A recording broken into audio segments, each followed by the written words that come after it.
Mr. Sandman, bring me a dream. Make him the hero that I never seen.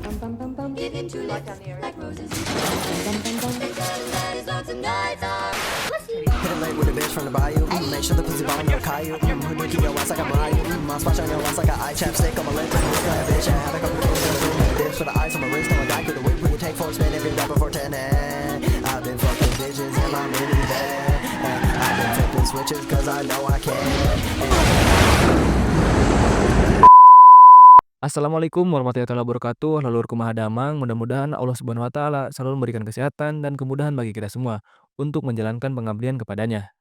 Nah, di kali ini Mama akan menceritakan alur film yang menjadi kesukaan warga Indonesia, yaitu film yang bergenre action. Film kali ini menceritakan seorang mantan pembunuh bayaran elit dari satuan khusus di Amerika yang ingin menebus dosanya dan membalaskan kematian pacarnya yang dibunuh secara sadis oleh agen khusus yang menyamar sebagai polisi. Film yang penuh dengan drama kejar-kejaran dan kecerdikan dari seorang pembunuh bayaran terlatih yang sangat epik dan rugi kalau kalian lewatkan. Film ini lanjutan dari film sebelumnya. Nah, tanpa buang-buang waktu nih, mari kita ke filmnya. Film ini dimulai dengan adegan di mana kita disuguhi adegan Jensen dan Mary yang tengah berada di sebuah kota di India. Mereka berusaha memulai kehidupan baru yang lebih tenang, jauh dari masa lalu yang penuh dengan konflik. Mary pun beberapa kali mencoba memastikan apakah Jensen sudah mulai mengingat sesuatu.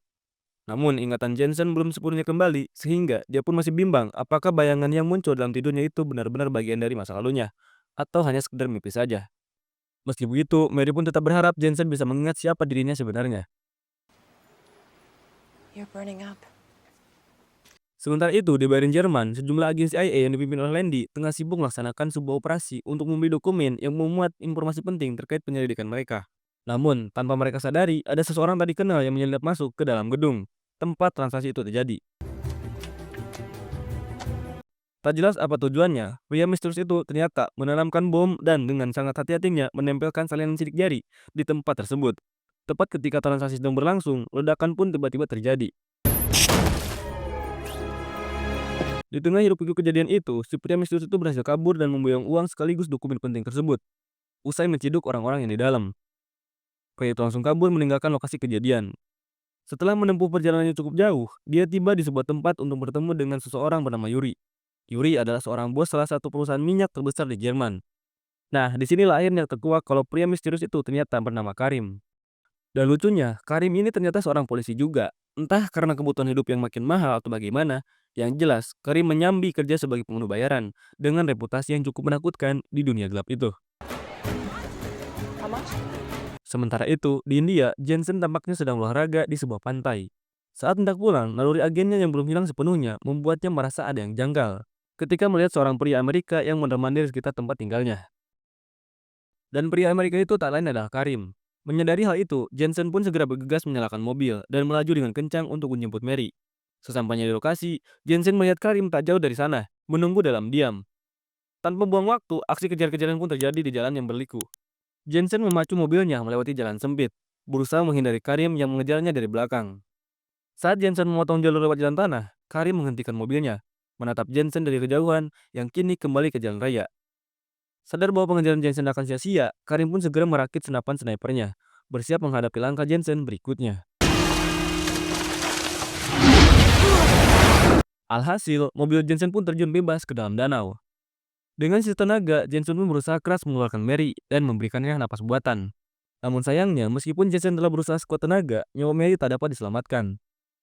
Mengetahui targetnya sudah tak berdaya, Karim pun mendekati lokasi kejadian. Namun, ia tak menemukan tanda-tanda kehidupan dari permukaan air.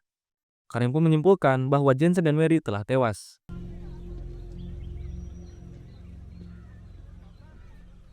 Setelah itu, Karim pun segera meninggalkan lokasi kejadian. Sementara itu di Jerman, aparat keamanan tengah melakukan penyelidikan di tempat terjadinya ledakan semalam. Mereka berhasil menemukan sebuah sidik jari yang diyakini milik pelaku. Setelah dianalisis, sidik tersebut ternyata terdaftar sebagai milik salah satu agen dari kelompok Treadstone. Usai menyelesaikan misinya di India, Karim pun langsung terbang ke Rusia dan menemui Yuri untuk menagih hutang ataupun mengambil imbalan atas tugas yang telah dikerjakannya. Misi tersebut ternyata mencuri dokumen rahasia milik CIA dan menghabisi seseorang bernama Jensen. Namun, tanpa sepengetahuan Karim, Jensen ternyata masih selamat. Untuk menghapus jejaknya, Jensen pun membakar semua dokumen penting milik Mary. Setelah itu, ia segera berkemas dan meninggalkan tempat tersebut menuju kota Napoli di Italia. Sementara itu, penyelidikan terhadap sidik jari yang ditemukan di lokasi ledakan terus berlanjut. Dari hasil pemeriksaan lanjutan, diketahui bahwa sidik jari itu dimiliki oleh Jensen Byrne atau Jensen, seorang agen CIA yang beroperasi di bawah organisasi rahasia yang bernama Treadstone. You have to give me a level 5 SCI access. Mengetahui temuan tersebut, Landy pun segera menemui Wardy, sosok yang tercatat sebagai mantan pemimpin Treadstone. Dalam pertemuan itu, Landy menanyakan mengenai misi apa yang tengah dijalankan oleh Treadstone, dan di mana posisi terakhir agen mereka yang bernama Jensen Byrne. Wardy kemudian menjelaskan bahwa Treadstone sebenarnya telah dibubarkan secara resmi 2 tahun ke belakang. Mengenai Jensen, ia mengatakan bahwa kabarnya Jensen tewas tertembak, dan tubuhnya hilang tenggelam di sebuah sungai di India. Merasa telah memperoleh cukup informasi, Landy pun berpamitan dan meninggalkan tempat itu. Jensen terlihat sudah tiba di kota Napoli, Italia. Saat melewati pemeriksaan imigrasi, operator CIA di London menerima notifikasi khusus yang menunjukkan bahwa Jensen kini berada di Italia. Karena identitasnya terdeteksi sebagai orang bermasalah, petugas tempat pun segera menahannya. Di ruangan interogasi, Jensen terus-menerus diajukan berbagai pertanyaan selama 17 menit oleh seorang konsultan Amerika dan seorang petugas imigrasi. Jensen tetap bungkam dan tak mengucapkan sepatah kata pun mengenai alasan dan tujuannya datang ke Italia. Saat konsultan menerima telepon yang mengabarkan bahwa Jensen adalah target utama CIA, tiba-tiba Jensen berhasil melumpuhkan keduanya, lalu mengambil ponsel konsultan tersebut untuk disadap. Selanjutnya, Jensen pun mencuri sebuah mobil yang terparkir di sekitar lokasi tersebut. Di dalam mobil, Jensen terus mendengarkan hasil penyadapan panggilan telepon tadi. Saat konsultan sadar kembali, dia menerima telepon dari Landy yang memperingatkan bahwa Jensen sangat berbahaya. 2 hari sebelumnya di Jerman, Jensen diduga membunuh 2 orang dengan menggunakan bom. Namun, Jensen yakin dia bukanlah pelakunya. Tanpa menunda-nunda waktu, Jensen langsung berangkat ke Berlin, Jerman untuk menemui seseorang. Sementara itu, di kota Amsterdam, Belanda, Wardy sedang dijemput oleh Nicky untuk diperkenalkan kepada para petinggi CIA dan termasuk Landy. Nicky sendiri sempat mengatur seluruh program Treadstone sebelum program itu akhirnya dibubarkan. Ketika semuanya sudah siap, mereka segera berangkat ke Jerman, lebih tepatnya di kota Munchen. Seorang pria bernama Jarda baru saja kembali dari rumahnya, dan begitu dia masuk ke rumahnya, ternyata Jensen sudah menunggu di dalamnya. Ternyata Jarda ini dulunya juga salah satu anggota dari pasukan Treadstone, salah satu teman dari Jensen.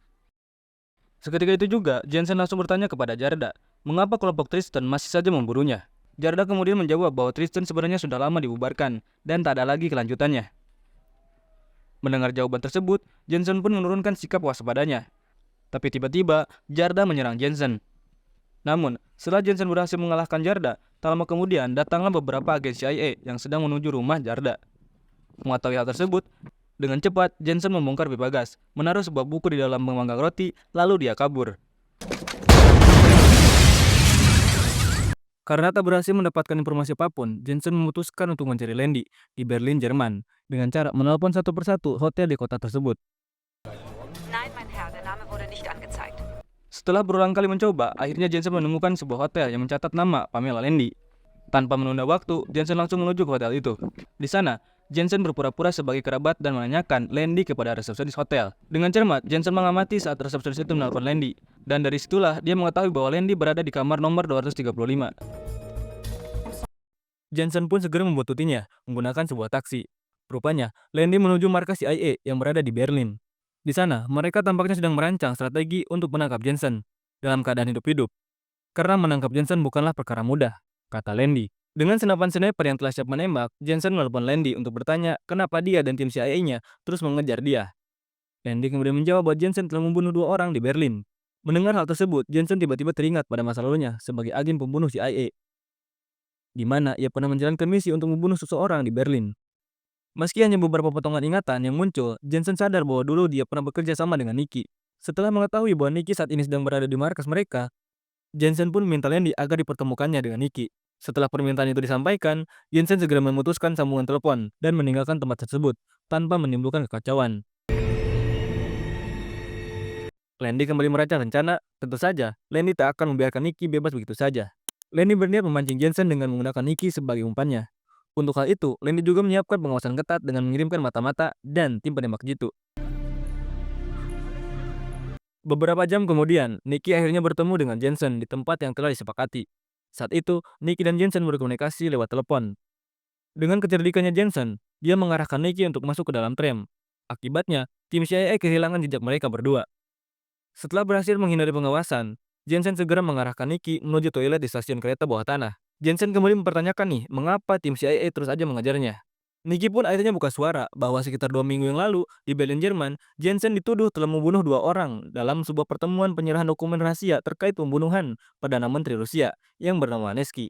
Namun, Jensen merasa dirinya tidak melakukan hal itu, sehingga dia pun membantah dengan tegas. Akan tetapi, begitu dia mendengar nama Nesky, ingatan masa lalunya Johnson kembali muncul nih. Dan setelah itu, ia segera meninggalkan Nicky. Malam harinya, Wardy bersama salah satu anggota tim Landy yang lainnya diam-diam ke lokasi ledakan. Di sana, salah satu anggota Landy menemukan sejumlah kejanggalan. Dia lalu menyampaikan temuannya kepada Wardy bahwa kemungkinan besar nih Jensen telah dijebak oleh seseorang yang sangat ahli dalam hal tipu muslihat ataupun manipulasi. Namun secara mengejutkan, Wardy justru kembali kepada Jensen yang masih berusaha mencari tahu siapa sebenarnya itu Nesky. Kemudian, Jensen mengingat kembali bahwa bertahun-tahun yang lalu, Nesky dan istrinya terbunuh di sebuah kamar hotel dengan nomor 645. Menyadari hal itu, Jensen langsung menuju hotel tempat kejadian dan berhasil memesan kamar bernomor 645. Begitu masuk ke dalam, Jensen langsung merasa yakin bahwa kamar ini persis sama seperti saat insiden pembunuhan terjadi dulu. Perlahan, ingatan Jensen pun mulai kembali. Dia teringat bahwa dialah yang telah membunuh Nesky dan istrinya. Dan semua itu atas perintah mendiang Alexander. Jensen pun diliputi kebingungan dan tidak tahu harus bagaimana. Tak lama kemudian, pihak hotel pun menerima laporan bahwa salah satu dari tamu mereka, yaitu bernama Jason Bourne, adalah buronan CIA. Menyadari situasi itu, Jensen segera melarikan diri dari kamar hotel. Setelah keluar dari kamar hotel, Jensen cepat-cepat meninggalkan area tersebut. Namun, baru beberapa langkah keluar dari hotel, Jensen malah dikenali oleh mereka, sehingga aksi kejar-kejaran pun kembali terjadi. Dengan aksi kejar-kejaran yang sangat menegangkan, Jensen akhirnya berhasil lolos juga.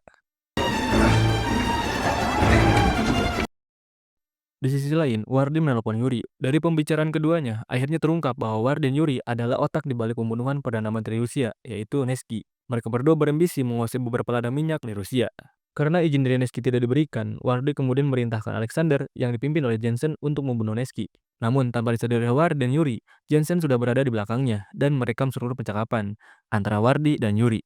Alih-alih langsung menyingkirkan Wardy, Jensen memilih untuk membiarkannya dan pergi begitu saja.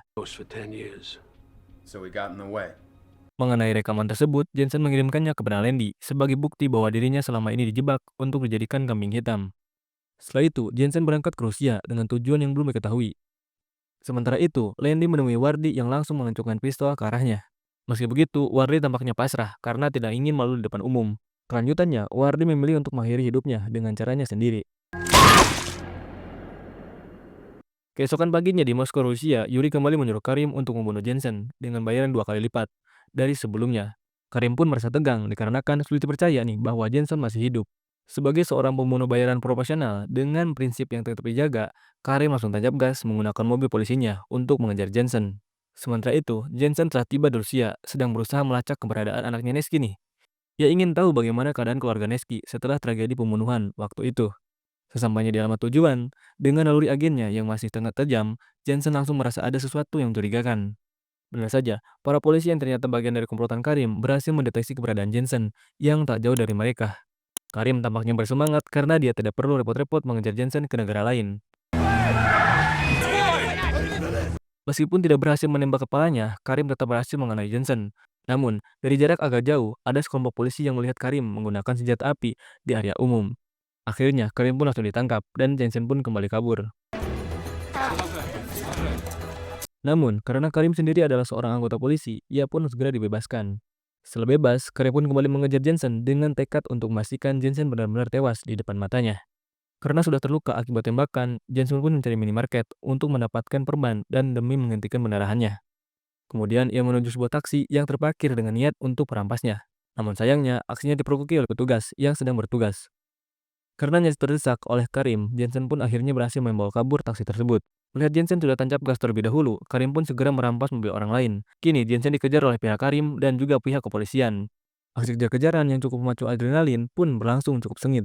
Jensen berhasil menguasai situasi hingga akhirnya Karim pun mengalami kecelakaan yang sangat parah dan nyawanya pun tak tertolong.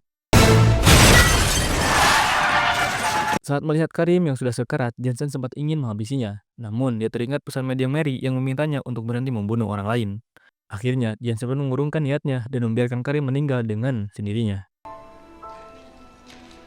Setelah urusan dengan Karim selesai, Jensen pun bergegas untuk menemui anak perempuan Neski di tempat tinggalnya. Sementara itu, Yuri ditangkap oleh pihak CIA atas perintah Landy. Yuri tak memberikan perlawanan karena bukti-bukti yang memberatkannya sudah sangat kuat. Sesaat kemudian, tampak anak Neski baru pulang dari kampus. Begitu dia memasuki apartemennya, dia terkejut nih mendapati Jensen sudah berada di dalam, sedang menunggu dia. Rasa takut pun langsung muncul nih, dan dia bertanya kepada Jensen apa sebenarnya yang dia inginkan. Dengan nada tenang, Jensen pun memintanya untuk duduk. Ternyata, Jensen ingin mengungkapkan kebenaran bahwa orang tuanya bukanlah bunuh diri, tetapi melainkan dibunuh oleh Jensen sendiri.